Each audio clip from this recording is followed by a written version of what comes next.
আসসালামু আলাইকুম, শুভেচ্ছা সহ সকলকে স্বাগত জানাচ্ছি চ্যানেল আই সংবাদে। এখনকার আয়োজন নিয়ে আপনাদের সাথে আছি আমি ফাবলিহা বুশরা। শুরুতেই চলুন দেখে নিই ফ্রেশ আটা ময়দা সুজি সংবাদ শিরোনামগুলো।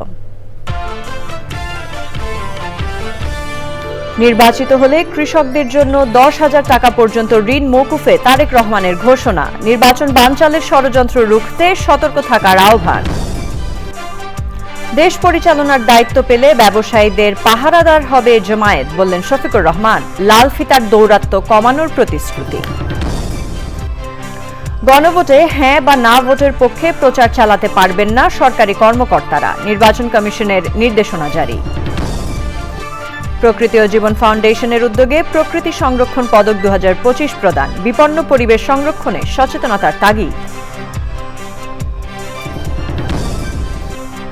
এবং সাফ নারী ফুটসাল চ্যাম্পিয়ন বাংলাদেশ দল ঢাকায়। বিমানবন্দর থেকে শহর পরিভ্রমণ শেষে হাতিরঝিলের অ্যাম্ফি থিয়েটারে গণসংবর্ধনা।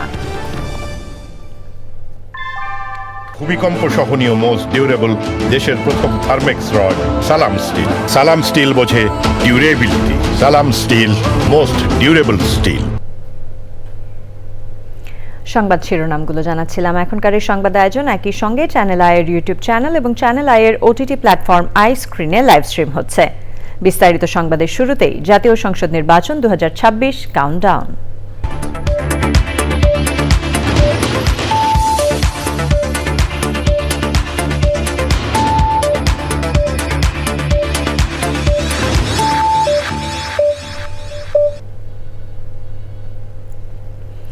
বিএনপি চেয়ারম্যান তারেক রহমান বলেছেন, নির্বাচনে জনগণের সমর্থন পেয়ে ধানের শীষ ক্ষমতায় আসলে পদ্মা ব্যারেজ নির্মাণ ও বরেন্দ্র প্রকল্পের কাজ চালু করা হবে।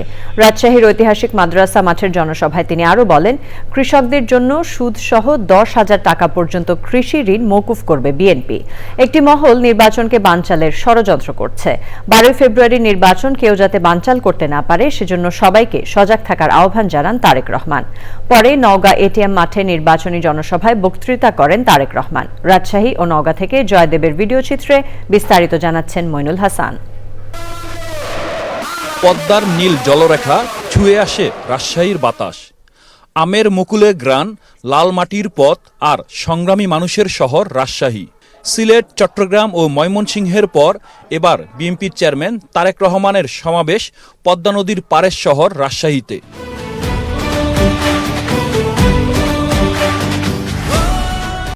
সমাবেশ শুরুর কয়েক ঘন্টা আগেই মাঠ কানায় কানায় পূর্ণ হয়ে যায়। আশেপাশের জেলা ও বিভিন্ন উপজেলা থেকে বিএনপি ও অঙ্গ সংগঠনের হাজার হাজার নেতাকর্মী খণ্ড খণ্ড মিছিল নিয়ে সমাবেশ স্থলে জড়ো হয়। জনতার ঢল, স্লোগানের গর্জন আর উত্তাল আবেগে পুরো সমাবেশ মাঠ রূপ নিয়ে সমুদ্রে। এই জনসভায় রাজশাহী, চাঁপাইনবাবগঞ্জ ও নাটোরের 13টি সংসদীয় আসনের নেতাকর্মীরা অংশ নেন।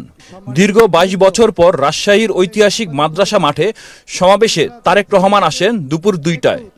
এর আগে বেলা 12টায় রাজশাহীতে পৌঁছে শাহ মাকদুদ রহমতুল্লাহের মাজার জিয়ারত করেন। সমাবেশ মঞ্চে নেতারা ছাড়াও তার সহধর্মিণী জুবাইদা রহমান উপস্থিত ছিলেন। এই নগরীতে বহু শিক্ষিত, উচ্চশিক্ষিত মানুষ আছেন, কিন্তু তাদের মধ্যে বহু মানুষ আজকে কর্মসংস্থানের অভাবে ঘরে বসে আছেন। ঠিক, পদ্মা ব্যারেজ যদি ইনশাল্লাহ আমরা তৈরি করতে পারি, এলাকার মানুষের, পুরাই এলাকার মানুষের উপকার হবে। রাজশাহী শহর, নাটোর, চাঁপাইনবাবগঞ্জ সবাই ইনশাল্লাহ আমরা পদ্মা ব্যারেজের কাজে হাত দিব। তারেক রহমান বলেন, উৎপাদন বাড়লে কৃষকের আয় বাড়বে, আর কৃষক হাসলে হাসবে বাংলাদেশ। 10,000 টাকা পর্যন্ত যাদের কৃষি ঋণ এই মুহূর্ত পর্যন্ত আছে, ইনশাল্লাহ আগামী 12 তারিখে ধানের শীষ বিজয়ী সরকার গঠন করলে আমরা 10,000 টাকা পর্যন্ত কৃষি ঋণ সুদ সহ মওকুফ করব ইনশাল্লাহ। ভেতরে ভেতরে ষড়যন্ত্র করছে কিভাবে এই নির্বাচনকে ক্ষতিগ্রস্ত করা যায়, কিভাবে বাধাগ্রস্ত করা যায়।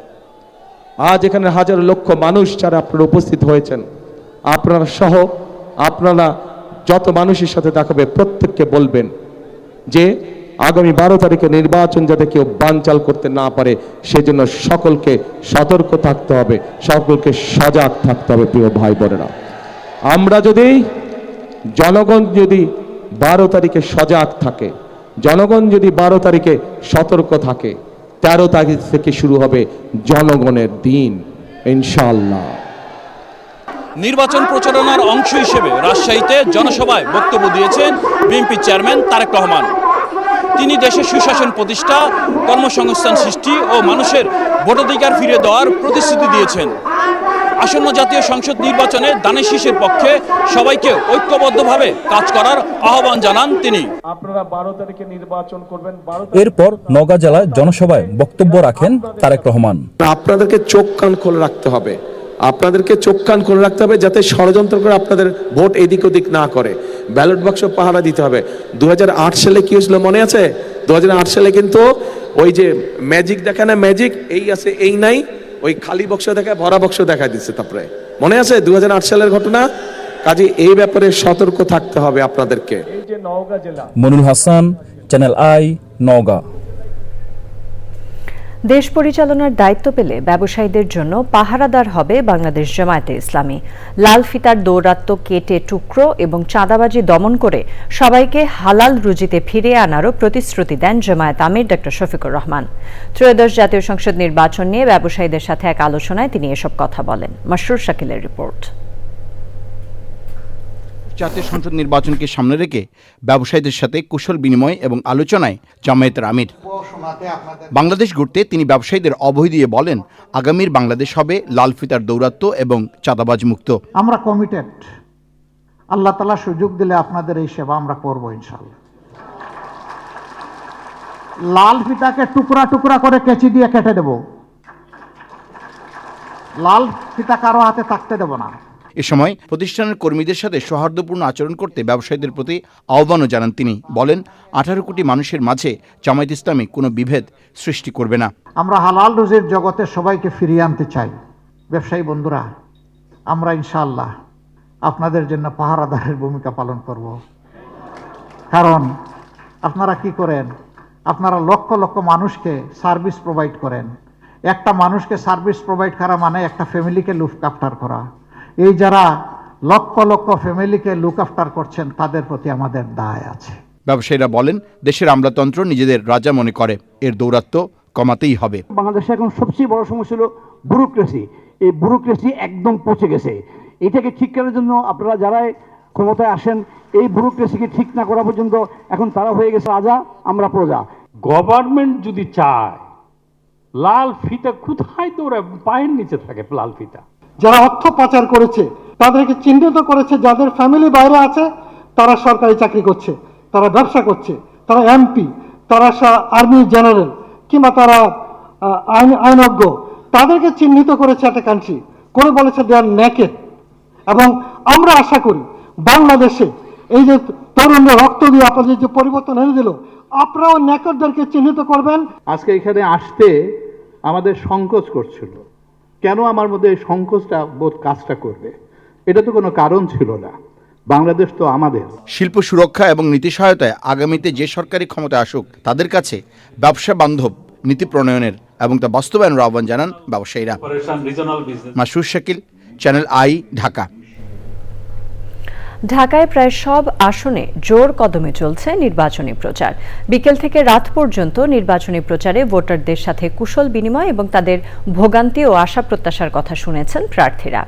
সমাধানের প্রতিশ্রুতি সহ জানাচ্ছেন নানা পরিকল্পনা বাস্তবায়নের কথা। জাকে আক্তারের রিপোর্ট। ত্রয়োদশ জাতীয় সংসদ নির্বাচনের দিন যতই কাছে আসছে, রাজধানী ঢাকার অলিগলি চষে বেড়াচ্ছেন বিভিন্ন দলের প্রার্থীরা। উন্নয়নের নানা প্রতিশ্রুতি নিয়ে ভোটারদের দোরগোড়ায় ছুটছেন তারা। ঢাকা 7 আসনের বিএনপি প্রার্থী হামিদুর রহমান খান সন্ধ্যায় নির্বাচনী প্রচার চালিয়েছে নিমতলী, চারঘারপুর সহ বিভিন্ন এলাকায়। নবাব কাটারা সমাজ কল্যাণ সংগঠন ও পঞ্চায়েত কমিটির আয়োজনে পুরান ঢাকার নানা সমস্যা সমাধানের আশ্বাস দেন তিনি। ফুর্তি উৎফুল্ল, তারা ভোট দিতে চায়, তাদের ভোটটা ইনশাল্লাহ আমি পাবো, এটাই আমার বিশ্বাস। ধানের শেষে আমি ভোটটা পাবো। ঢাকা 12 আসনে জাতীয় পার্টির সরকার মোহাম্মদ সালাউদ্দিন শতভাগ জয়ের আশায় নির্বাচনী প্রচার চালাচ্ছেন। মানুষ আমাকে আল্লাহর রহমতে অনেক নির্দ্বিধায় সাপোর্ট করছে। আমি বলেছি একজন ভালো মানুষকে ভোট দিবেন। বিএনপি জোটের প্রার্থী ঢাকা 12 আসনের সাইফুল হক তেজগাঁওয়ের বেগুনবাড়ি এলাকায় নির্বাচনী প্রচারে ব্যস্ত ছিলেন। মাদক সন্ত্রাসমুক্ত এলাকা গড়তে নানা কাজ করার অঙ্গীকার করেন তিনি। নাগরিক সেবা নিশ্চিত করতে হবে এবং এই সন্ত্রাস মাফিয়া তন্ত্র আসলে ওদেরকে শির দ্বারা ভেঙে দিয়ে নাগরিকদের ঐক্যবদ্ধ করে এটাকে একটা নিরাপদ জনপদে আমরা তৈরি করব। ঢাকা 8 আসনে বিএনপি প্রার্থী মির্জা আব্বাস এবং একই আসনে স্বতন্ত্র প্রার্থী মেঘনা আলমও ছিলেন নির্বাচনী প্রচারে। দয়া করে আমি বলবো মিথ্যাচার বন্ধ করেন। কতগুলো কথা বলেছেন আমার সম্পর্কে, আল্লাহর কাছে জবাব দিতে হবে না আমাদের আপনাদের। আর যে যা বলছে আমি তার প্রমাণ চাই, যে অন্তত একটা লোক দাঁড়িয়ে বলুক যে মির্জা আব্বাস সাহেব অপকল্পনা করেছে। বিকেলে ঢাকা 13 আসনের বিএনপি প্রার্থী ববি হাজ্জাজ জুলাই যোদ্ধাদের সাথে নিয়ে নির্বাচনী প্রচার কাজ চালিয়েছেন। জোর করে কেউ আক্রমণ করতে চায়, যদি জোর করে কেউ আচরণবিধি ভেঙে কোনো অন্যায় করতে চায়, যদি 12 তারিখে কেউ ভোট পোলিং সেন্টার দখল করতে চায়, তাহলে তো নিশ্চয়ই আমরা চুপচাপ বসে থাকবো না। Zakia Akter, channel I, Dhaka. অন্তর্বর্তী সরকার মনে করছে ত্রয়োদশ জাতীয় সংসদ নির্বাচনে প্রার্থী সমর্থকরা সহ অবস্থানে থেকে নির্বাচনী প্রচারে ব্যস্ত রয়েছেন। 2014 সালের নির্বাচনের তুলনায় এখন পর্যন্ত সহিংসতা বেশ কম। উপদেষ্টা পরিষদের বৈঠক শেষে এমন মন্তব্য করেছেন প্রধান উপদেষ্টার প্রেস সচিব শফিকুল আলম। বলেছেন, শেরপুরের ঘটনায় আইনগত সব ধরনের প্রস্তুতি রয়েছে সরকারের। মোস্তফা মল্লিকের রিপোর্ট। অন্তর্বর্তী সরকারের প্রধান উপদেষ্টা অধ্যাপক ডক্টর মোহাম্মদ ইউনূসের সভাপতিত্বে উপদেষ্টা পরিষদের বৈঠকে 11টি এজেন্ডা ছিল। বৈঠকের বিস্তারিত জানাতে রাজধানীর ফরেন সার্ভিস একাডেমিতে প্রধান উপদেষ্টার প্রেস উইংয়ের সংবাদ সম্মেলনে জানানো হয়, কর্মক্ষেত্র ও শিক্ষা প্রতিষ্ঠানে যৌন হয়রানি প্রতিরোধ অধ্যাদেশ 2026 নীতিগত অনুমোদন করেছে উপদেষ্টা পরিষদ। পারিবারিক সহিংসতা প্রতিরোধ অধ্যাদেশ, জাতীয় ক্রীড়া পরিষদ অধ্যাদেশের খসড়া নীতিগত ও চূড়ান্ত অনুমোদন পেয়েছে। বৈঠকে প্রতিবছর 26শে মার্চকে বিএনসিসি ডে হিসেবে ঘোষণার প্রস্তাব অনুমোদন করা হয়েছে। প্রেস সচিব বলেন, এর আগের নির্বাচনের তুলনায় এবার রাজনৈতিক দলগুলোর মধ্যে সহিংসতা বেশ কম। আমরা মনে করছি রাজনৈতিক দলগুলোর মধ্যে এখনো যথেষ্ট সহিষ্ণুতা আছে। বাট আপনি দেখেন, ইলেকশন ক্যাম্পেইন শুরু হয়েছে 22শে জানুয়ারি, আজকে 29, 8 দিনের মতো। তো এইখানে তো আপনারা দেখছেন যে যেই ঘটনা ঘটছে, সোফার আমাদের পুলিশের হিসাবে মারা গিয়েছেন 4 জন। আপনি যদি এটা কম্পেয়ার করেন আগের ইলেকশনগুলোর সাথে, 2014 সালের 5ই জানুয়ারি যে ইলেকশন হলো, তার আগের আপনি যদি ইলেকশনের সহিংসতা দেখেন, ওই ইলেকশনে 115 জন মারা গিয়েছিল। উপপ্রেস সচিব বলেছেন, শেরপুরের ঘটনা খুবই গুরুত্ব দিয়ে দেখছে সরকার। অপরাধী যেই হোক রেহাই নেই বলে মন্তব্য করেন তিনি। ঘটনা তদন্ত করে যারা এই ঘটনায় দায়ী তাদেরকে চিহ্নিত করে যত দ্রুত সম্ভব তাদেরকে গ্রেপ্তার করা যায় সে বিষয়ে তাৎক্ষণিকভাবে পুলিশকে নির্দেশ দেওয়া হয়েছে এবং পুলিশ কাজ শুরু করেছে। সংবাদ সম্মেলনে জানানো হয়, আন্তর্জাতিক পর্যায়ের গুরুত্বপূর্ণ সিদ্ধান্ত হিসেবে উপদেষ্টা পরিষদের বৈঠকে জাতিসংঘের নির্যাতন ও অন্যান্য নিষ্ঠুর, অমানবিক ও অবমাননাকর আচরণ ও শাস্তি বিরোধী কনভেনশনের একটি ধারার আওতায় বাংলাদেশের দেয়া ঘোষণা প্রত্যাহারের অনুমোদন দেয়া হয়েছে। এই অনুমোদনের কারণে নাগরিকরা রাষ্ট্র কর্তৃক গুম বা আইন পরিপন্থী কাজের ক্ষতিপূরণ পাওয়ার অধিকার পাবে। Mostafa Mallick, channel I, Dhaka. শেরপুর 3 আসনে বিএনপি জামায়াতের নির্বাচনী সহিংসতায় নিহত জামায়াত নেতা রেজাউল করিমের ময়নাতদন্ত সম্পন্ন হয়েছে। দুপুরে ময়মনসিংহ মেডিকেল কলেজ হাসপাতাল ময়নাতদন্ত করা হয়। বিকেলে শ্রীবর্দী সরকারি কলেজ মাঠে নিহত জামায়াত নেতার প্রথম নামাজে জানাজা এবং রাত 8টায় নিজ গ্রামের বাড়ি শ্রীবর্দী উপজেলার গোপালখিলা গ্রামে দ্বিতীয় জানাজার নামাজ শেষে পারিবারিক কবরস্থানে দাফন করা হয়েছে। এ ঘটনায় এখনও কোনো মামলা হয়নি। বিস্তারিত জানাচ্ছেন রাজীব আহমেদ। ঝিনাইগতি থানা পুলিশ জানায়, আসন্ন নির্বাচনে শেরপুর 3 আসন থেকে অংশগ্রহণকারী প্রার্থীদের নিয়ে ইশতেহার পাঠ অনুষ্ঠানের আয়োজন করে উপজেলা প্রশাসন। বুধবার বিকেলে ওই অনুষ্ঠানে জামাতে ইসলাম ও বিএনপি নেতাকর্মীদের মাঝে চেয়ারে বসা নিয়ে সংঘর্ষের সূত্রপাত। প্রত্যক্ষদর্শীদের কেউ কেউ বলছেন, ওই অনুষ্ঠানে জামাতের সমর্থকরা আগে অবস্থান নিয়েছিলেন, পরে সেখানে উপস্থিত হয় বিএনপির নেতাকর্মীরা। তবে সংঘর্ষ ওই চেয়ারে বসাকে কেন্দ্র করেই। প্রথমে চেয়ার ছোড়াছুড়ি নিয়ে সংঘর্ষ শুরু হলেও পরে তা ব্যাপক আকার ধারণ করে। সংঘর্ষে রেজওয়াল করিম গুরুতর আহত হন উভয় পক্ষের 30 থেকে 50 জন। প্রথমে তাকে ঝিনাইগতি স্বাস্থ্য কমপ্লেক্সে ও পরে শেরপুর জেলা হাসপাতালে নেওয়া হয়। অবস্থার অবনতি হলে ময়মনসিংহ মেডিকেল কলেজ হাসপাতালে নেওয়ার পথেই রাত 10:15টার দিকে রেজওয়াল করিমের মৃত্যু হয়। জামাত নেতার মৃত্যুর পর পুরো উপজেলায় থমথমে অবস্থা বিরাজ করছে। এলাকায় আইনশৃঙ্খলা বাহিনীর টহল জোরদার করা হয়েছে।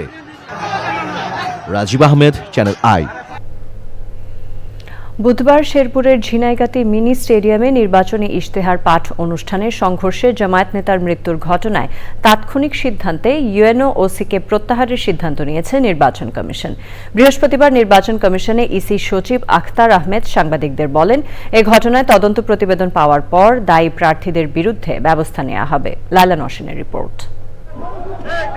শেরপুরের ঝিনাইগাতিতে উপজেলা প্রশাসন আয়োজিত শেরপুর 3 আসনের প্রতিদ্বন্দ্বী প্রার্থীদের নিয়ে নির্বাচনী ইশতেহার পাঠ অনুষ্ঠানে বিএনপি ও জামায়াতে ইসলামীর সমর্থকদের সংঘর্ষে জামায়াত নেতার মৃত্যুর পর থেকেই নির্বাচনী আচরণবিধি লঙ্ঘন ও নির্বাচনী পরিবেশ নিয়ে শঙ্কা প্রকাশ করছেন অনেকেই।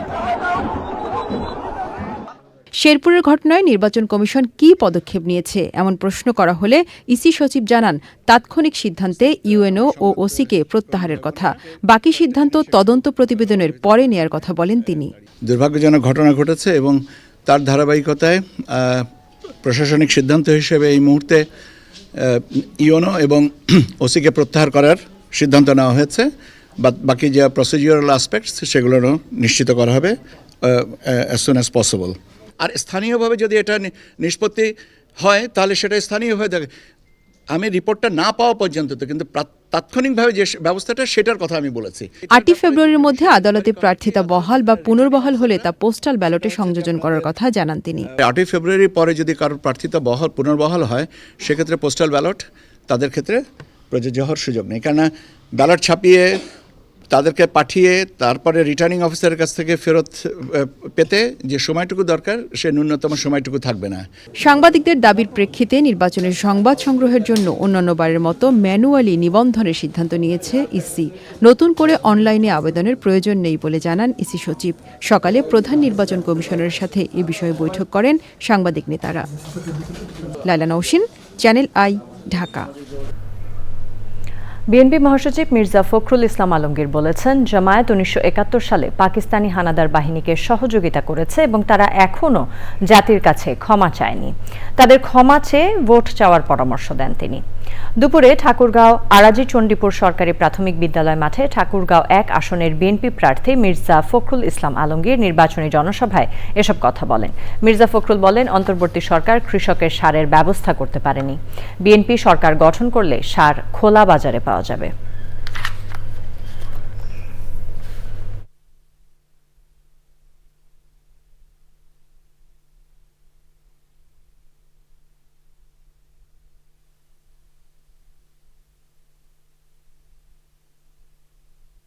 আমরা 1971 সালে পাক সেনাদার বাহিনী আমাদের উপরে অনেক অত্যাচার করছে, করে নাই? বাড়িঘর ছেড়ে চলে গেছিল না ইন্ডিয়াতে, বাড়িঘর সব পুরাই দিছিল না। এটা তো সেই 71 সালে ওই পাক সেনাদার বাহিনীরা করছিল। আর তখন তাদেরকে কারা সহযোগিতা করছিল এটাও আমরা খুব ভালো করে জানি, ঠিক কিনা? মাপ চাইছে এখন পর্যন্ত? 71 সালের জন্য মাপ চাই। জাতীয় নাগরিক পার্টির আহ্বায়ক নাহিদ ইসলাম বলেছেন, এক স্বৈরাচারকে সরিয়ে নতুন স্বৈরাচারকে ক্ষমতায় বসানোর জন্য গণ অভ্যুত্থান হয়নি। বৃহস্পতিবার সন্ধ্যায় নরসিংদী 2 আসনের ঘোড়াশালে এনসিপি ও 11 দলীয় জোটের নির্বাচনী জনসভায় তিনি এই মন্তব্য করেন। এ সময় এনসিপির মুখপাত্র আসিফ মাহমুদ সজীব ভূঁইয়া, নরসিংদী 2 আসনের প্রার্থী সারোয়ার তুষার সহ স্থানীয় নেতাকর্মীরা উপস্থিত ছিলেন।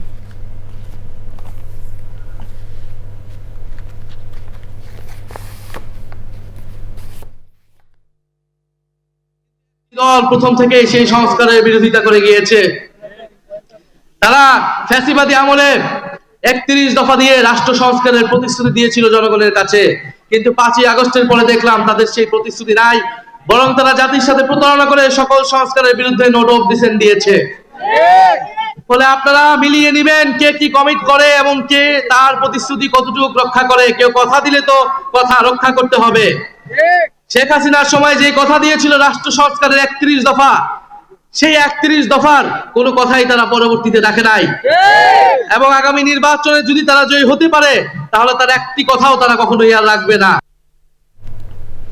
নির্বাচন নিয়ে সহিংসতা ও সংঘর্ষে দেশের মানুষ উৎকণ্ঠায় দিন কাটাচ্ছে মন্তব্য করে জাতীয় পার্টির চেয়ারম্যান জিএম কাদের বলেছেন, ভয়, ভীতি ও শক্তি প্রদর্শনের মাঝে দেশে শান্তিপূর্ণ নির্বাচন সম্ভব নয়।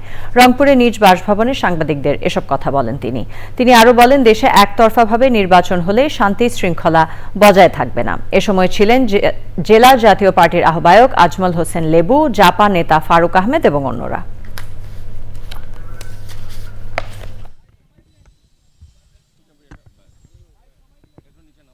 সমস্ত রাজনৈতিক দলগুলোর মধ্যে একটা নির্বাচনের বিষয়ে একটা সমঝোতা থাকলে আইন শৃঙ্খলা রক্ষাকারী বাহিনী খুব সুন্দর পরিবেশ সৃষ্টি করতে পারে এবং নির্বাচনটা সঠিকভাবে হয়। নির্বাচনের নামে একতরফা একটা ফল ঘোষণা হবে, এটাতে দেশে শান্তি স্থিতিশীলতা আসবে না এবং সামনের দিকে আরও সংঘর্ষ বৃদ্ধি পেতে পারে। আমাদের দেশের রাজনৈতিক স্থিতিশীলতা না থাকলে সামাজিক স্থিতিশীলতা আসবে না, অর্থনৈতিক স্থিতিশীলতা আসবে না। বিএনপি চেয়ারম্যান তারেক রহমানের রংপুর আগমনকে ঘিরে যাবতীয় প্রস্তুতি সম্পন্ন করেছে বিএনপি। রংপুর কালেক্টরেট ঈদগাহ মাঠে স্মরণকালের জনসভা করতে ব্যস্ত সময় পার করছেন নেতাকর্মীরা। এদিকে তারেক রহমানের জনসভাকে ঘিরে পর্যাপ্ত নিরাপত্তা ব্যবস্থা নিয়েছে প্রশাসন। এহসানুল হক সুমনের ভিডিও চিত্রে মেরিনা লাভলির রিপোর্ট। 22 বছর পর রংপুরে আসছেন বিএনপি চেয়ারম্যান তারেক রহমান। শুক্রবার বিকেল 4:30 পীরগঞ্জে জুলাই গণঅভ্যুত্থানে শহীদ আবু সাইদের কবর জিয়ারতের মধ্য দিয়ে রংপুর সফর শুরু করবেন তিনি। বিকেল 4:30 রংপুর কালেক্টরেট ঈদগাহ মাঠে নির্বাচনী জনসভায় বক্তৃতা করবেন বিএনপি চেয়ারম্যান।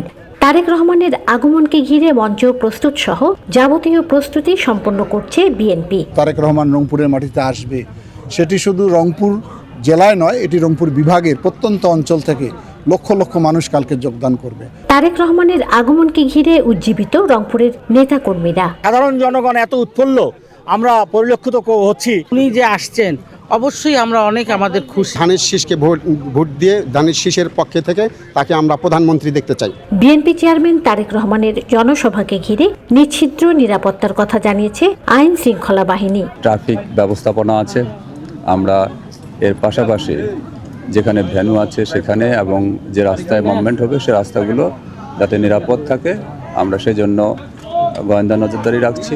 আমরা ইউনিফর্মে ফোর্স মোতায়েন রেখেছি, রুপটপগুলোতে ফোর্স ডিপ্লয়মেন্ট রেখেছি। সবকিছু মিলে আমাদের পরিবেশ ভালো আছে। তারেক রহমানের জনসভাকে সফল করতে জেলা, মহানগর বিএনপি সহ অঙ্গ সংগঠনের নেতাকর্মীরা মাঠে কাজ করছেন।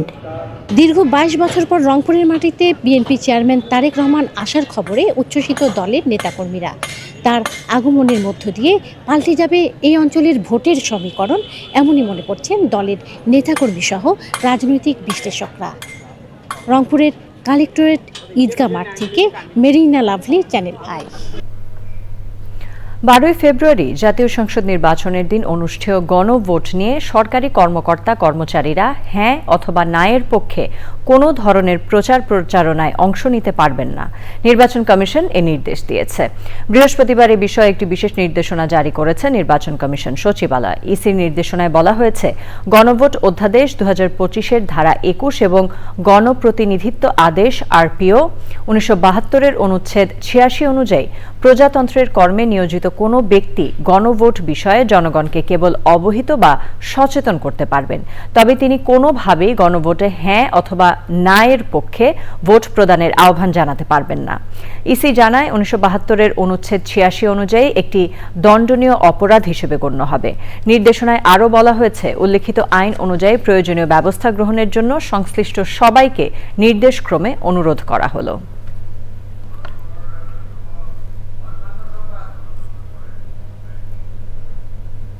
এবারে অন্যান্য খবর। জাতীয় গণমাধ্যম কমিশন অধ্যাদেশ ও সম্প্রচার অধ্যাদেশ চূড়ান্ত করার উদ্যোগ নিয়েছে অন্তর্বর্তী সরকার। আগামী উপদেষ্টা পরিষদের বৈঠকে আইনটি উপস্থাপন করা হতে পারে। সাংবাদিকদের সুরক্ষা ও তথ্য প্রবাহের স্বাধীনতা নিশ্চিত করতে এই উদ্যোগ নেওয়া হয়েছে বলে জানান তথ্য ও সম্প্রচার উপদেষ্টা সৈয়দা রিজওয়ানা হাসান। তথ্য ভবনে বিভিন্ন অংশীজনের সাথে বৈঠক শেষে উপদেষ্টা একথা বলেন। বৈঠকে তাড়াহুড়ো করে এই আইন না করার কথা বলেন কেউ কেউ। বক্তারা বলেন, সকলের মতামত নিয়ে আইন করা উচিত। এতে সম্পাদক পরিষদ, অ্যাটকো, জাতীয় press club, Dhaka reporters unity, BJC সহ বড় কয়েকটি সংগঠনের প্রতিনিধি অংশ নেননি। তথ্য মন্ত্রণালয় থেকে বুধবার আইনের খসড়া ওয়েবসাইটে দিয়ে বৃহস্পতিবার এজন্য মতামত চাওয়া হয়। যারা আসেননি তাদের সাথে পরে যোগাযোগ করে নেওয়া হবে বলে জানান উপদেষ্টা। সাংবাদিকতা ও সাংবাদিক সুরক্ষায় এই আইন জরুরি বলেও মন্তব্য করেন তিনি। বৈঠকে প্রধান উপদেষ্টার বিশেষ সহকারী ফয়েজ আহমেদ তৈয়ব, মানবজমিন পত্রিকার সম্পাদক মতিউর রহমান চৌধুরী, সাংবাদিক কামাল আহমেদ এবং অন্যরা উপস্থিত ছিলেন।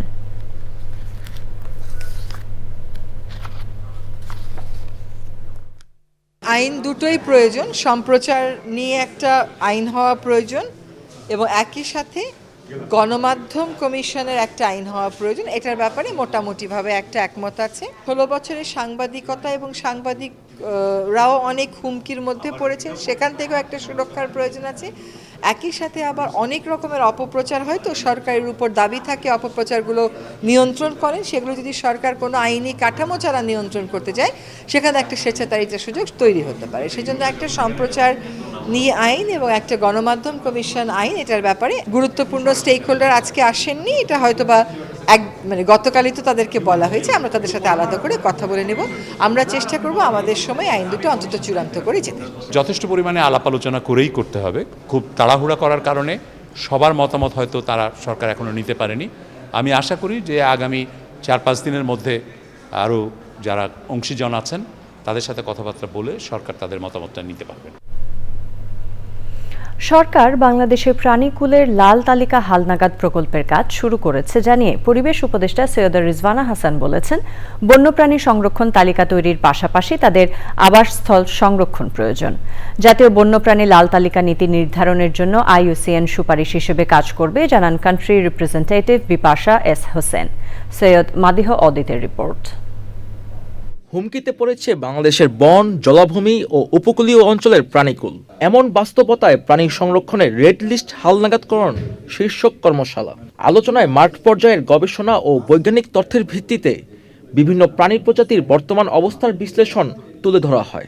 রেড লিস্ট হালনাগাদের মাধ্যমে সংরক্ষণ কার্যক্রমের অগ্রাধিকার নির্ধারণ, বন ব্যবস্থাপনা জোরদার এবং নীতি নির্ধারণে জীববৈচিত্র্য সুরক্ষা আরও কার্যকরভাবে যুক্ত করা সম্ভব হবে বলে মত দেন বক্তারা। এই তালিকাটি আমাদের জন্য একটি সতর্ক বার্তা। আমরা IUCN হচ্ছে আমাদের পার্টনার, যেহেতু ওনাদের মেথোডোলজি, স্ট্যান্ডার্ড এবং এক্সপার্টাইজ আমরা চাই, সেজন্য with close collaboration with forest department. এ সময় বন্যপ্রাণীর প্রতি সামাজিক সহনশীলতা এবং ইতিবাচক মূল্যবোধ গড়ে তোলার উপর জোর দেন সংশ্লিষ্টরা। রেড লিস্টকে বলা হয় দ্য ব্যারোমিটার অফ লাইফ, যেটা আপনার প্রাণীকুল এবং উদ্ভিদকুলের উপরে যেসব প্রেশার পড়ছে, সেই প্রেশার কোথায় কোথায় ক্রিয়েট হচ্ছে, কিভাবে ক্রিয়েট হচ্ছে, সেটার একটা ইন্ডিকেশন দেয় এবং সেটা থেকে অনেক ধরনের কনজারভেশন পলিসি ডিসিশনস নেওয়া যায়। সো আমি মনে করি এটা একটা কম্পাসও কনজারভেশনের জন্য। বন বিভাগের প্রতি অনুরোধ থাকবে, বিশেষজ্ঞদের প্রতি অনুরোধ থাকবে যে বন্য প্রাণীর জন্য কম্প্যাশন জাগিয়ে তুলতে, তার জন্য মায়া জাগিয়ে তুলতে বন্যপ্রাণী আইনটা সম্পর্কে মানুষকে সচেতন করতে কোথায় কোথায় সচেতনতামূলক কী ধরনের মেটেরিয়াল ডেভেলপ করা যায় এবং ডিসিমিনেট করা যায়, এটা যদি আপনারা একটু বন বিভাগকে জানাতে পারেন, এই টাকার একটা বড় অংশ কিন্তু আসলে বন্যপ্রাণীর কাজে আমরা ব্যবহার করতে পারি। দিনব্যাপী এই কর্মশালায় নীতি নির্ধারক, বিজ্ঞানী, গবেষক, শিক্ষাবিদ এবং সংরক্ষণ অনুশীলনকারীদের অংশগ্রহণে 9টি ট্যাক্সোনমিক দলের মধ্যে প্রযুক্তিগত আলোচনা হয়। সৈয়দ মাদিহ অদিত, চ্যানেল আই, ঢাকা। প্রতি বছরের ধারাবাহিকতায় এবারও দেশের প্রকৃতি ও জীববৈচিত্র্য সংরক্ষণে বিশেষ অবদান রাখায় প্রকৃতি সংরক্ষণ পদক 2025 প্রদান করেছে প্রকৃতি ও জীবন ফাউন্ডেশন। চ্যানেল আইয়ের জমকালো আয়োজনে অংশ নেন পরিবেশপ্রেমী ও বিশিষ্টজনসহ নীতি নির্ধারকরা। বিপন্ন পরিবেশ ও জীববৈচিত্র্য সংরক্ষণে সার্বিক সচেতনতার পাশাপাশি সীমাবদ্ধতা ও সম্ভাবনার বার্তা উঠে আসে অনুষ্ঠানে। আফরোজা হাসির রিপোর্ট।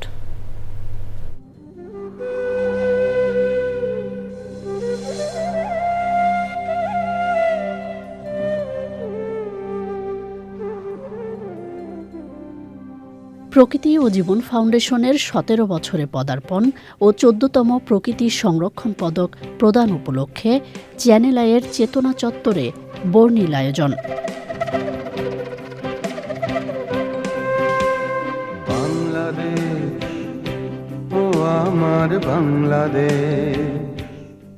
প্রামাণ্যচিত্রে তুলে ধরা হয় পরিবেশ ও জীববৈচিত্র্য সংরক্ষণে প্রকৃতি ও জীবন ফাউন্ডেশনের স্বপ্নযাত্রার নানা কর্মকাণ্ড।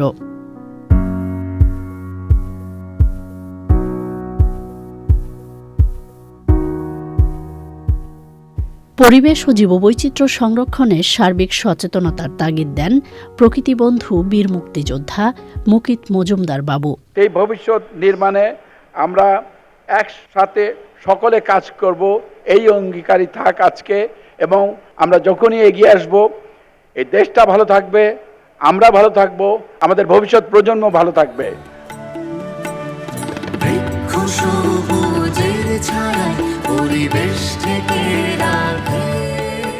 অনুষ্ঠানে প্রকৃতি ও জীবন ফাউন্ডেশনের নতুন সংযোজন পিওজে মিউজিক ক্লাবের নতুন গান, বৃক্ষমায়ার প্রিমিয়ারের পাশাপাশি মনোমুগ্ধকর সাংস্কৃতিক আয়োজন উপভোগ করেন অতিথিরা।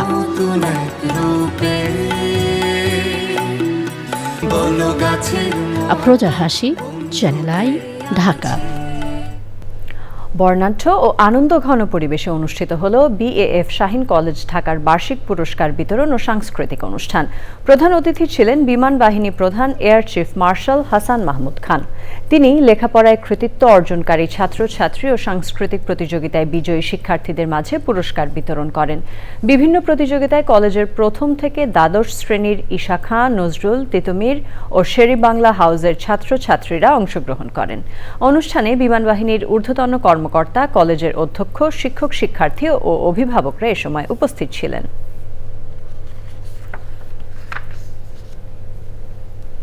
সেন্টার ফর গভর্নেন্স স্টাডিজের ইউএসের পরিচালনা পর্ষদ ঘোষণা করা হয়েছে। বৃহস্পতিবার 7 সদস্যের পরিচালনা পর্ষদ ঘোষণা করা হয়। সেন্টার ফর গভর্নেন্স স্টাডিজ যুক্তরাষ্ট্রে নিবন্ধিত একটি স্বাধীন, অরাজনৈতিক ও অলাভজনক প্রতিষ্ঠান। সংগঠনটি গঠন করা হয়েছে শাসন ব্যবস্থা, গণতন্ত্র, নিরাপত্তা ও বৈশ্বিক বিষয়াবলিতে গবেষণা, সংলাপ এবং নীতি সম্পৃক্ততা এগিয়ে নিতে, যেখানে আন্তঃআঞ্চলিক দৃষ্টিভঙ্গি ও বৈশ্বিক চ্যালেঞ্জগুলোর উপর বিশেষ গুরুত্ব দেওয়া হবে।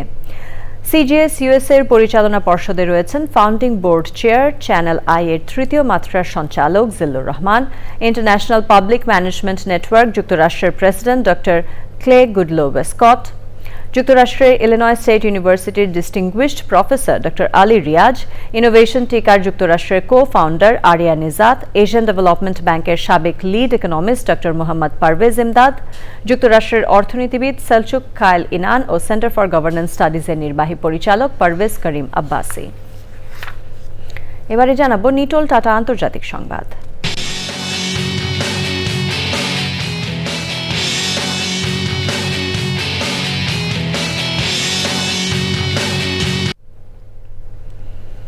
ইরানের পররাষ্ট্রমন্ত্রী আব্বাস আরাকচি হুঁশিয়ার করে বলেছেন, যুক্তরাষ্ট্রের পক্ষ থেকে সম্ভাব্য যে কোনো হামলার তাৎক্ষণিক ও শক্তিশালী জবাব দিতে প্রস্তুত তার দেশ। যুক্তরাষ্ট্রের শক্তিশালী নৌবহর তেহরানের দিকে এগোচ্ছে। ট্রাম্পের এই হুমকির জবাবে আরাকচি একথা বলেন। সৌদি ক্রাউন প্রিন্স মোহাম্মদ বিন সালমান স্পষ্ট জানিয়ে দিয়েছেন, ইরানে অভিযান চালানোর ক্ষেত্রে সৌদি আরবের আকাশসীমা ও ভূখণ্ড ব্যবহার করতে দেয়া হবে না।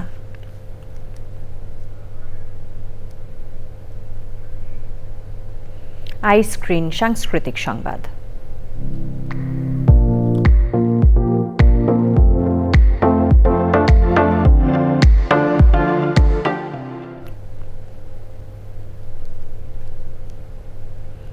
রাজধানীতে স্থাপত্য কর্ম নিয়ে 6 দিনের বিশেষ প্রদর্শনী প্যারালেলসের আয়োজন শেষ হয়েছে বৃহস্পতিবার।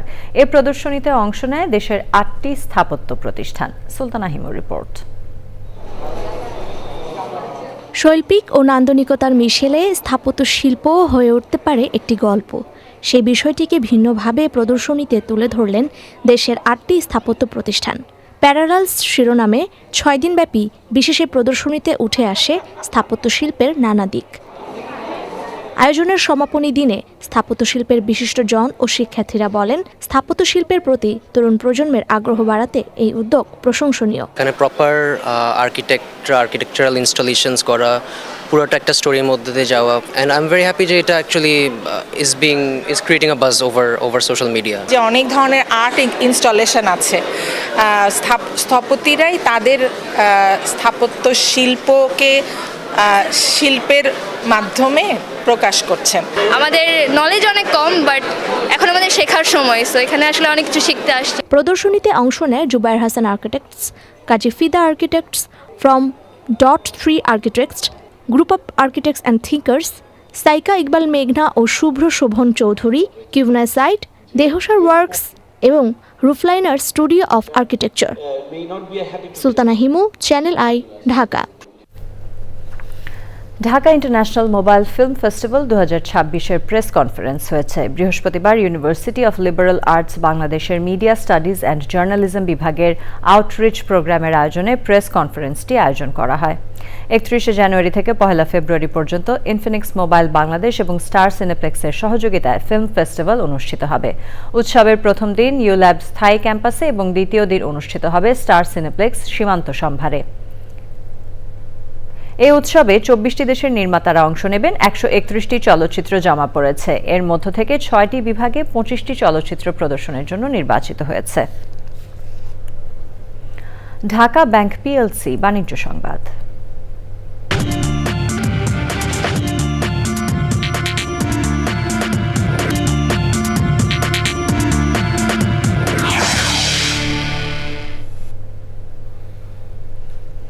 ভূমিকম্প প্রবণ বাংলাদেশের প্রেক্ষাপটে টেকসই ও নিরাপদ নির্মাণে উচ্চমানের রিইনফোর্সমেন্ট বারের ভূমিকা নিয়ে সচেতনতামূলক অনুষ্ঠান হয়েছে।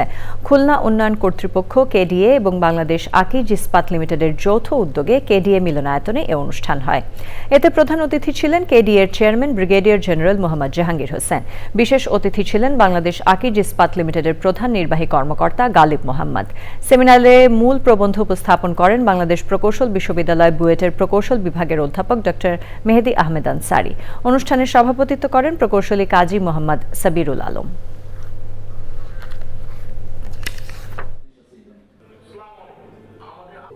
আজকের এই অনুপ্রেরণার ভিত্তিতে আমরা অন্যান্য ডেভেলপমেন্ট অথরিটিতেও এই উদ্যোগ নিব। সারা দেশে আপনাদের মতো প্র্যাকটিসিং এক্সপার্ট প্রকৌশলী বৃন্দের সচেতনতার মধ্য দিয়ে আমাদের গোটা জাতি সচেতন হবে এবং বাংলাদেশে বিল্ডিং কোড মেনে বিল্ডিং এবং কনস্ট্রাকশন হবে সেই প্রত্যাশা আমরা করি। যার ফলে এটার ফিল্ডটা অনেক কম ছিল। খুলনাতে এটার খুব একটা এফেক্ট দেখা যায় না।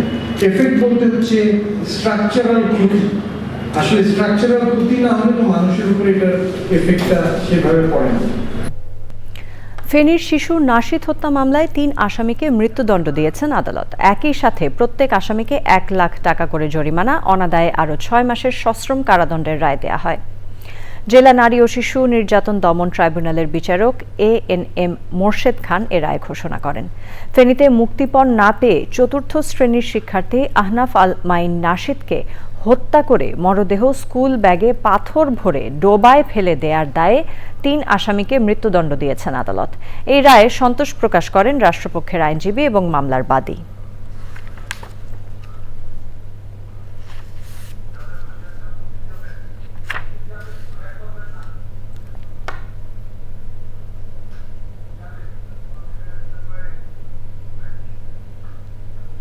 অনুষ্ঠিত হলো নর্থ সাউথ ইউনিভার্সিটির ইয়াং এন্টারপ্রেনার সোসাইটির grand finale.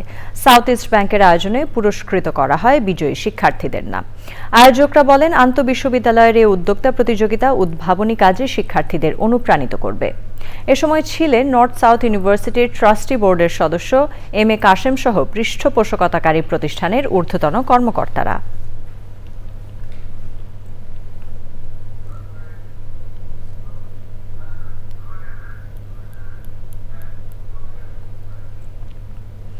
Saint Joseph higher secondary স্কুলের অফিসিয়াল ভাষা club Josephite language and reading club JLRC'র ন্যাশনাল ল্যাঙ্গুয়েজ ফিয়েস্তা 2026 শুরু হয়েছে। এই 3 দিনব্যাপী উৎসবে দেশের প্রায় 3000 শিক্ষার্থী অংশ নেবে। উৎসবটি এবার প্রথমবারের মতো শুধু ঢাকার নয়, সারা দেশের স্কুল ও কলেজের শিক্ষার্থীদের জন্য উন্মুক্ত করা হয়েছে। উদ্বোধন অনুষ্ঠানে প্রধান অতিথি ছিলেন জোসেফ ওল্ড বয়েজ ফাউন্ডেশনের প্রেসিডেন্ট তারেকুল ইসলাম। বিশেষ অতিথি ছিলেন প্রতিষ্ঠানের প্রিন্সিপাল ডক্টর লিও জেমস। প্রধান সমন্বয়ক ছিলেন সেন্ট জোসেফ হায়ার সেকেন্ডারি স্কুলের প্রভাষক মোহাম্মদ বাবুল হোসেন। এছাড়াও অনুষ্ঠানে প্রতিষ্ঠানের বিভিন্ন কর্মকর্তারা উপস্থিত ছিলেন। মোহাম্মদপুর প্রিপারেটরি স্কুল অ্যান্ড কলেজে বার্ষিক ক্রীড়া প্রতিযোগিতা 2026 অনুষ্ঠিত হয়েছে। উদ্বোধনী অনুষ্ঠানে প্রধান অতিথি ছিলেন আন্তর্জাতিক গ্র্যান্ড মাস্টার নিয়াজ মোর্শেদ। সভাপতিত্ব করেন উপাচার্য এবং board of trustees chairman professor doctor Motamim. এছাড়া উপস্থিত ছিলেন প্রতিষ্ঠানের অন্যান্য ট্রাস্টি বোর্ডের সদস্যবৃন্দ, অধ্যক্ষ ডক্টর মোহাম্মদ আনোয়ারুল ইসলাম, উপাধ্যক্ষবৃন্দ, শিক্ষক, কর্মকর্তা, কর্মচারী ও অভিভাবকবৃন্দ। অনুষ্ঠানে শিক্ষার্থীরা মনোজ্ঞ ডিসপ্লে এবং ক্রীড়া শৈলীর মাধ্যমে অনুষ্ঠানকে প্রাণবন্ত করে তোলেন। এবার খেলার খবর।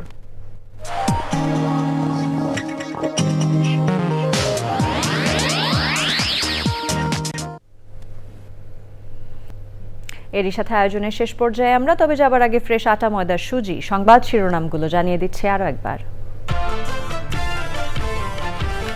নির্বাচিত হলে কৃষকদের জন্য 10,000 টাকা পর্যন্ত ঋণ মওকুফে তারেক রহমানের ঘোষণা। নির্বাচন বানচালের ষড়যন্ত্র রুখতে সতর্ক থাকার আহ্বান। দেশ পরিচালনার দায়িত্ব পেলে ব্যবসায়ীদের পাহারাদার হবে জামায়াত, বললেন শফিকুর রহমান। লাল ফিতার দৌরাত্ম্য কমানোর প্রতিশ্রুতি। গণভোটে হ্যাঁ বা না ভোটের পক্ষে প্রচার চালাতে পারবেন না সরকারি কর্মকর্তারা, নির্বাচন কমিশনের নির্দেশনা জারি। প্রকৃতি ও জীবন ফাউন্ডেশনের উদ্যোগে প্রকৃতি সংরক্ষণ পদক 2025 প্রদান। বিপন্ন পরিবেশ সংরক্ষণে সচেতনতার তাগিদ। এবং সাফ নারী ফুটসাল চ্যাম্পিয়ন বাংলাদেশ দল ঢাকায় বিমানবন্দর থেকে শহর পরিভ্রমণ শেষে হাতিরঝিলের অ্যাম্ফি থিয়েটারে গণসংবর্ধনা।